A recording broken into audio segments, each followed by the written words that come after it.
Hello guys, it's Genevieve the Very Normal. Itong pinagsasabi ko at itong content ko, tama na to. Tama na to. Amo Genevieve? Lahat-lahat tama na to. Yung sa akin ang tumingin. Ang makinig. Sa'yo, oo. Kasi nilahat-lahat ko na eh. Tama na to yung, tama na sa akin ito.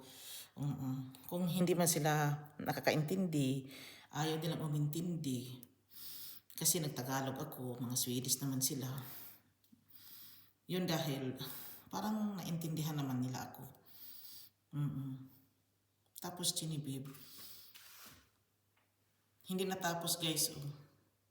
Kaya nga nag-ano ako, kaya nga nag-change ako ng idea. Dahil they are changing the idea of who I am.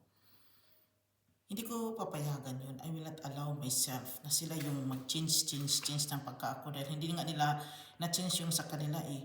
Bakit nakafocus sila sa akin pagka-ako if di ka not-focus to themselves?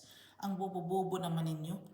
Nakafocus kayo sa akin but you didn't focus to yours. Tingnan nyo nga mga sarili ninyo. Hindi nyo makikita sino kayo.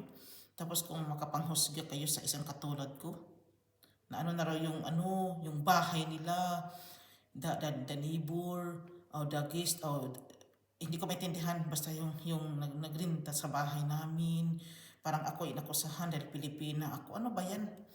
Akala ko ba equal dito? Nag-accuse naman pala kayo ng hindi totoo. Are you trying to telling me na ganito ang ugali ko? Ako yung nagpabuto-buto dyan sa ilalim ng bahay mo? Or ikaw, nagdrama-drama kayo? Kasi hindi naman kayo mga normal dyan.